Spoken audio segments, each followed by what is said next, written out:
Hello student, welcome to eco Vishwam sir, जहाँ पढ़ता है इकोनॉमिक्स बहुत ही अलग अंदाज में। तो कैसे हैं आप सब? मैं आशा करता हूँ आप सब अच्छे होंगे, पढ़ तो रहे होंगे। आज की जो हमारी वीडियो है ये हमारी बिजनेस इकोनॉमिक्स के पेपर से है, जो कि हमारा मेजर का पेपर होता है। बीकॉम सेकंड सेमेस्टर को पेपर मिलता है, ठीक है। अब आज की जो ये वीडियो है ये MGKVP यूनिवर्सिटी की है। MGKVP यूनिवर्सिटी का जो पेपर है ये जो पेपर है, और इस साल का पेपर है 2024 का। तो आज हम इस वीडियो में आंसर की देखेंगे आपके बिजनेस इकोनॉमिक्स के पेपर की।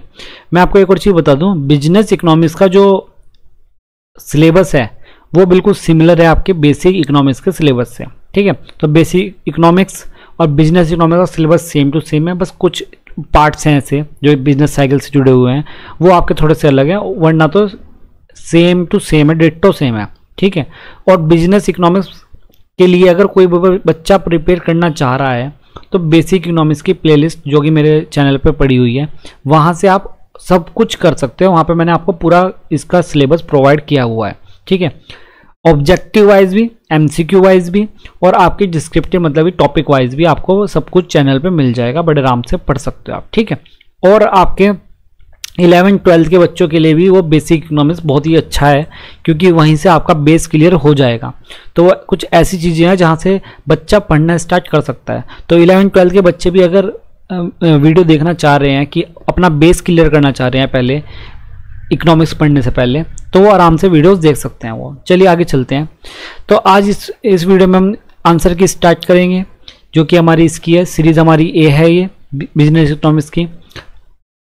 कोशिश वही रहेगा, पैटर्न वही रहेगा कि पूरी कोशिश करेंगे जल्दी जल्दी एक्सप्लेन करने की, ज़्यादा एक्सप्लेन ना करते हो, ज़्यादा से ज़्यादा आपको इसी वीडियो में प्रोवाइड कराया दे पूरा पेपर। अगर नहीं हो पाई, क्योंकि अगर लॉन्ग हो गई, तो हम वही करेंगे कि एक दूसरी वीडियो बनाएंगे और उसमें क्या रहेगा कि वही 5 मिनट के डिफरेंस में आपको मिल जाएगी, जैसे कि आज तक मिलती आई है, ठीक है। चलिए स्टार्ट करते हैं। फर्स्ट क्वेश्चन क्या कह रहा है, who among the following as the author of Arthashastra. आपका एक अर्थशास्त्र एक बुक है जो कि किसने लिखी है, कौटिल्य ने लिखी है, आप सभी को पता होगा, और इसके ऊपर ही आपका अर्थशास्त्र नाम दिया गया है, ठीक है। सेकंड क्वेश्चन पे आते हैं। सप्त क्रांति के बारे में पूछ रहा है। सप्त क्रांति किससे जुड़ी हुई है आपकी? राम मनोहर लोहिया जी से जुड़ी हुई है, डॉक्टर राम मनोहर लोहिया जी से जुड़ी हुई है, ठीक है। तो सप्त क्रांति का अगर पूछेगा तो आप डॉक्टर राम मनोहर लोहिया लगा कर आ जाएंगे। आगे चलते हैं। आगे वो पूछ रहा है author of the problem of रूपी। प्रॉब्लम ऑफ रूपी एक बुक है जो कि किसने दी हुई है, जो कि हमारे डॉक्टर भीमराव अंबेडकर जी ने लिखी है। तो आपका आंसर हो जाएगा थर्ड। आगे चलते हैं। Kautilya was a thinker. Kautilya किस टाइप का थिंकर है? तो ये रियलिस्टिक थिंकर है। क्या है? रियलिस्टिक। ये थिंकर्स होते हैं अलग अलग, तो रियलिस्टिक थिंकर है, याद रखना, इंपॉर्टेंट क्वेश्चन है। और ये जो क्वेश्चन है ना, ये आपके जो हिस्ट्री ऑफ इकोनॉमिक थॉट का पेपर आता है उसमें भी आ जाते हैं, ठीक है। तो अलग अलग पेपर से जुड़े हुए काफ़ी चीज़ें मिल जाती हैं यहाँ पर आपको। अगले क्वेश्चन में क्या पूछ रहा है? ये पूछ रहा है आइडिया ऑफ गोपाल कृष्णन के बारे में पूछ रहा है कि किससे रिलेट करता है, और आपको अगर पता हो तो ये तीनों चारों से रिलेट करता है, ठीक है। मतलब ये तीनों ऑप्शन सही हो जाएंगे। नेक्स्ट पे आते हैं। Who introduce the concept of 5 year plan के बारे में पूछ रहा है, किसने इंट्रोड्यूस किया है? आप सभी को पता है, उस समय के PM जवाहरलाल नेहरू जी थे, उन्होंने इसको इंट्रोड्यूस किया है। आगे चलते हैं। ये पूछ रहा है थर्ड 5 ईयर प्लान के बारे में पूछ रहा है। थर्ड 5 ईयर प्लान तो किससे जुड़ा हुआ है? थर्ड 5 ईयर प्लान आपको पता होगा DR गडगिल से जुड़ा हुआ है, ठीक है। ये मैंने पढ़ाया था जब 5 ईयर प्लान पढ़ाया था। Who is the father of economics. देखो इससे आसान क्वेश्चन तो कुछ होगा ही नहीं, एडम स्मिथ। सभी ने सही लगाया होगा। तो आगे चलते हैं 9th क्वेश्चन पर। 9th क्वेश्चन क्या कह रहा है? टू रिगार्डिंग बिजनेस इकोनॉमिक्स के बारे में पूछ रहा है, और ये जो दोनों ऑप्शन दे रखे हैं वो बिल्कुल सही है, तो आपका बोथ वाला आंसर सही हो जाएगा। Which of the flowing is factor of the factor affecting demand. Demand पे क्या क्या फैक्टर इफेक्ट करते हैं, और आपका इसका आंसर ऑल हो जाएगा। ये सभी के सभी फैक्टर ऐसे दिए गए हैं जो आपके सही है। आगे चलते हैं 11th में। ये क्या पूछा है? Demand effective desire. तो देखिए दोबारा से उस टाइप का क्वेश्चन ही है, तो ये जो जितने भी 3 ऑप्शन दिए गए हैं सभी के सभी सही है, तो आपके ऑल हो जाएंगे। आगे बस चलते हैं। 12th question law of demand के बारे में पूछ रहा है कि ये रिलेशन पूछ रहा है, तो कैसा रिलेशन मिलता है, किस किस के बीच में पूछ रहा है? Relation between price and quantity demand. Price और क्वांटिटी डिमांड में किस टाइप का रिलेशन मिलता है? आप सभी ने पढ़ा है लॉ ऑफ डिमांड। तो कैसा रिलेशन होगा? निगेटिव रिलेशन हम इसको कह सकते हैं, ठीक है। निगेटिव रिलेशन, डायरेक्ट नहीं होगा, पॉजिटिव नहीं होगा, तो हम निगेटिव इसको बोल सकते हैं। आगे चलते हैं। The law of diminishing marginal utility तो किसने दी है? तो आपको पता ही होगा कि मैंने गॉसियन के तीनों लॉ पढ़ाए थे, अगर आपको याद है तो उसमें से पहला ही लॉ था ये। ठीक है, आगे चलते हैं। The law of demand is, demand किस पर काम करता है?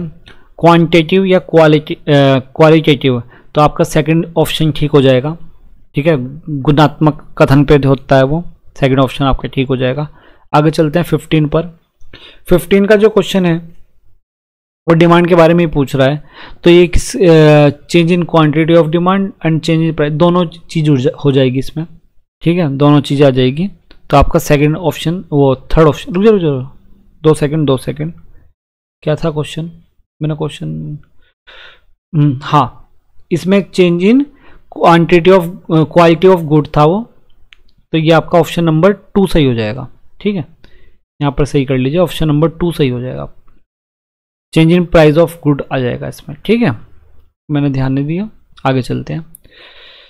आगे क्वेश्चन क्या है? प्राइस चला गया। Price elasticity of demand, price elasticity of demand के बारे में पूछ रहा है।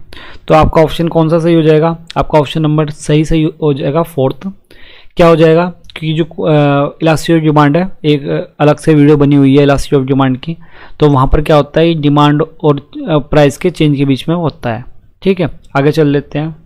हाउ मेनी डिग्री ऑफ, देखो डिग्री वाला क्वेश्चन उस पहले भी आया है। ये मैंने बेसिक इकोनॉमिक्स का पेपर एक और कराया हुआ है जो हमारी यूनिवर्सिटी का था, वो अभी आप देख सकते हो।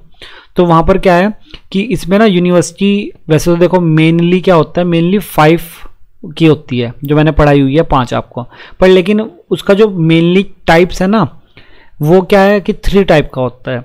तो इसमें ना कई बार यूनिवर्सिटी 5 पिक कर लेती है, कई बार यूनिवर्सिटी 3 पिक कर लेती है। तो वैसे मेनली इसका आंसर 3 या 5 में से, दोनों में से एक ही चीज़ रखनी चाहिए। पर लेकिन हाँ, कुछ यूनिवर्सिटी 5 पिक कर लेते हैं, कुछ यूनिवर्सिटी 3 पिक कर लेते हैं। पर मेनली अगर मेरे हिसाब से माना जाए तो इसमें 3 आप पिक कर सकते हो। 3 ज़्यादा रिलेवेंट रहेगा क्योंकि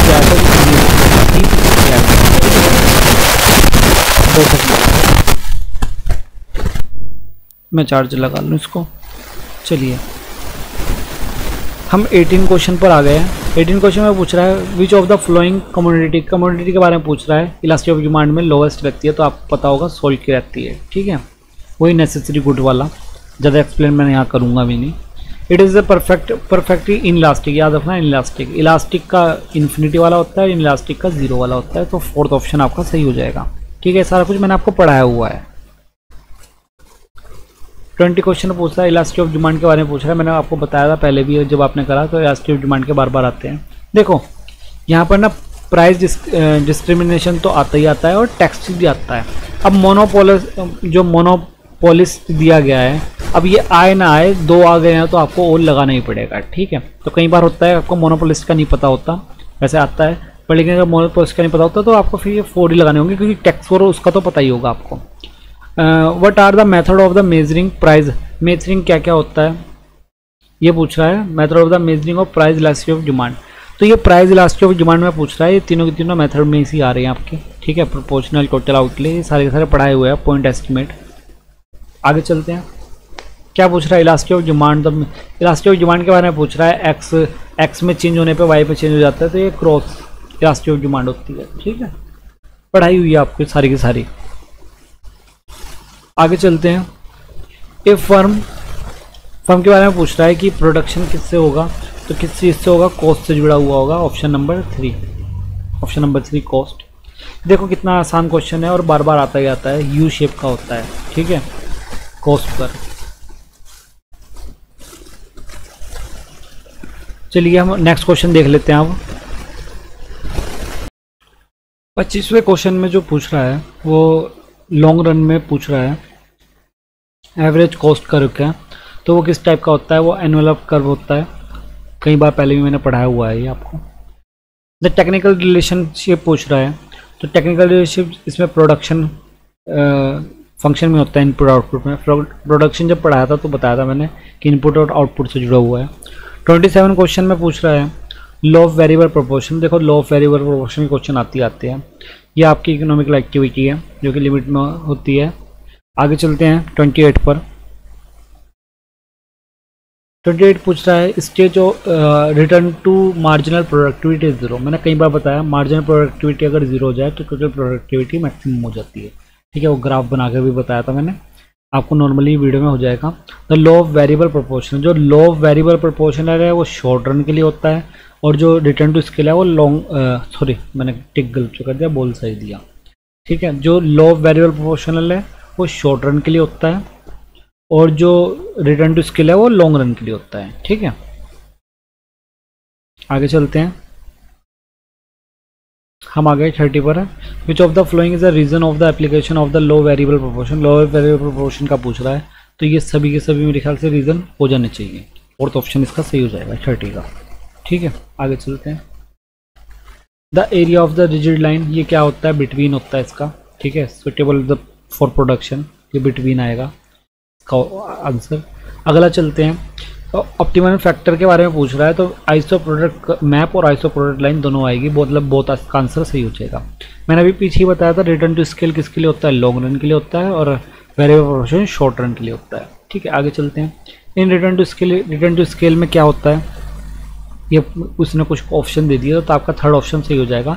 the quantity of the all factor, मतलब कि सभी फैक्टर क्या होंगे, चेंज तो होंगे पर लेकिन सेम प्रपोर्शन में। वहाँ पर सिर्फ एक फैक्टर चेंज होता है और सारे फैक्टर फिक्स होते हैं उसमें लॉ ऑफ वेरिएबल प्रोपोर्शन में। ठीक है, नॉर्मली सीधा सा डिफरेंस ये है। आगे चलते हैं। What is the main reason पूछ रहा है इंक्रीजिंग टू द, तो आपके ये सभी के सभी जो रीज़न दिए हुए हैं वो सही हो जाएंगे। ठीक है, आगे चलते हैं। The causes of the internal economy are, internal economy के बारे में पूछ रहा है, तो आपका ये जो दोनों हैं ऑप्शन, वो आपके दोनों सही ऑप्शन हो जाएंगे। ठीक है, आगे चलते हैं। इकोनॉमी आर दूस type are the usually visual, ये फर्म के बारे में पूछ रहा है, तो ये इसमें एक्सटर्नल इंटरनल पूछ रहा है, तो आपके लिए जो हो जाएगा वो एक्सटर्नल सही हो जाएगा। क्या हो जाएगा, एक्सटर्नल सही हो जाएगा। आगे पूछ रहा है द कॉसेज ऑफ एक्सटर्नल, देखो मैंने आपको एक ट्रिक भी बताई है, हमेशा बताई है कि आसपास के क्वेश्चंस को ध्यान दिया करो। देखो अगर इसमें एक्सटर्नल इंटरनल में आप कंफ्यूज थे कि एक्सटर्नल हो इंटरनल हो, तो अगला ही क्वेश्चन ना एक्सटर्नल से पूछ लिया गया है, तो हो सकता है इसमें, मतलब ये मान के चलिए 80% चांसेस है कि एक्सटर्नल आंसर सही होगा, और वही चीज़ हुआ। देखो अगर आप थोड़ा बहुत इससे सोचते तो इससे कई बार तुक्के लगा सकते हो आप। इसमें पूछा एक्सटर्नल का, या जितने भी ऑप्शन दिए गए हैं वो सारे के सारे सही है। 39 पे आ जाते हैं। 39 पर क्या पूछ रहा है, which of the flowing the feature, perfect competition का फीचर पूछ रहा है। जितने भी ये सभी देख के देखो, होमोजेनियस प्रोडक्ट भी होता है, फ्रीडम भी है, एंट्री और लार्ज नंबर ऑफ बायर्स है, सब कुछ होता है, तो ऑल हो जाएगा इसमें ऑप्शन सही। ठीक है, होमोजेनियस प्रोडक्ट बेचते हैं एक जैसे, बिल्कुल सेम टू सेम। आगे पूछ रहा है परफेक्ट कंपटीशन के बारे में पूछ रहा है। क्या पूछ रहा है, डिमांड ऑफ आउटपुट का पूछ रहा है। तो ये जो होता है परफेक्ट कंपटीशन में, मैंने आपको कई बार बताया हुआ है परफेक्ट कंपटीशन का डायग्राम कैसे बन जाएगा, इस तरह बन जाएगा। और ये जो है परफेक्टली इलास्टिक है। ठीक है, परफेक्टली इलास्टिक। ठीक है, परफेक्ट कंपटीशन, तो आपका ऑप्शन हो जाएगा बी ऑप्शन, मतलब 2 ऑप्शन सही हो जाएगा। ठीक है, 40 का। आ गए हम 41 पर। Seller in the perfect competition. Perfect competition के अंदर जो सेलर होते हैं वो प्राइज टेकर होते हैं, प्राइज मेकर मोनोपोली में होते हैं। ठीक है, कई बार मोनोपोली में पूछा जाता है ये। 42 वाले क्वेश्चन में पूछ रहा है, परफेक्ट कंपटीशन के बारे में पूछ रहा है, और ये कॉस्ट वगैरह के बारे में पूछ रहा है। क्या वो पूछ रहा है कि लेस देन द, अगर कम हो तो फर्म कैसा करेगी, तो कैसा वो चाहे, मतलब कि उसे प्रॉफिट मिलेगा, किस टाइप का प्रॉफिट मिलेगा। अगर यहाँ पे शॉर्ट लिखा होता, ये आपका अब नॉर्मल प्रॉफिट देगा। ठीक है, अगर वो कम होगा एवरेज कॉस्ट, तो ये आपका अब नॉर्मल प्रॉफिट देगा 42 का। ठीक है, आगे चलते हैं। कितने मिनट की हो गई वीडियो, 2 सेकंड रुकिए, कितनी हो गई। चलो ऐसा करते हैं, कुछ और कर लेते हैं, 2-3 और, फिर इसे हम नेक्स्ट वीडियो बनाएंगे फिर। ठीक है, आगे चलते हैं, जल्दी कोशिश करते हैं। ये पूछ रहा है किसके अंदर, परफेक्ट कंपटीशन के अंदर ही पूछ रहा है, लेकिन इन द लॉन्ग रन में। देखो अगर शॉर्ट रन होता ना तो डिफरेंट होता, पर लेकिन लॉन्ग रन में सभी के सभी इक्वल हो जाते हैं, तो आपका ये ना ऑल द अबव हो जाएगा। आगे चलते हैं। विच of the flowing is not the feature of the monopoly. Monopoly का फीचर कौन सा इनमें से नहीं है। अगर देखें तो फुल कंट्रोल नहीं है या है, नहीं है। सिंगल प्रोडक्ट और सेलर, ठीक है, ये वाला हो जाएगा, ये थर्ड। ठीक है, आगे चलते हैं। विच of the flowing is the causes of the monopoly. Monopoly के बारे में फिर से मोनोपोली के बारे में पूछ रहा है, और इस बार इसके सारे जितने भी पॉइंट दे रखे हैं वो सभी सही दिख रहे हैं। ठीक है, 45 का आपका ऑल हो जाएगा। व्हाट इज इट आ जाते हैं in short run monopoly firm get, short run पे पूछ रहा है मोनोपोली किस टाइप का होगा, तो ये सारे होंगे, शॉर्ट रन में सारे हो जाते हैं। ठीक है, हर तरह के हो सकते हैं, सारे हो नहीं जाते, हर तरह के हो सकते हैं, ये कहना ठीक रहेगा। वैसे characteristic of monopolistic competition, monopolistic competition में प्रोडक्ट डिफरेंशिएट होता है, मतलब एक जैसे होते हैं पर लेकिन थोड़ा सा डिफरेंस होता है, सेलिंग कॉस्ट होता है, तो आपका बोथ वाला सही हो जाएगा, 3 वाला ऑप्शन। 48 पे आ गए हैं।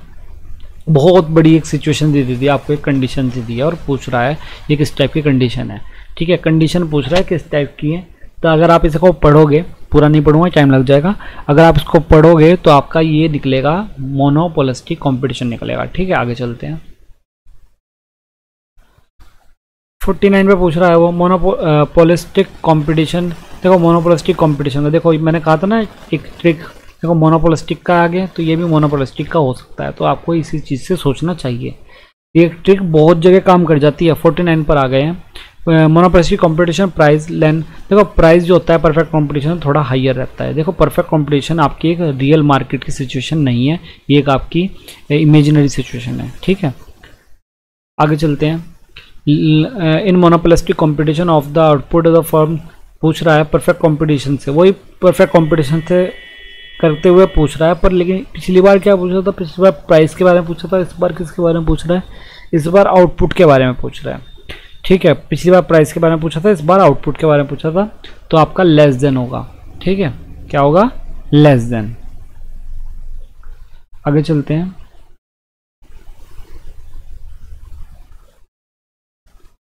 चलो हम आगे अब दूसरी वीडियो में बनाएंगे। ठीक है, दूसरी वीडियो से करेंगे।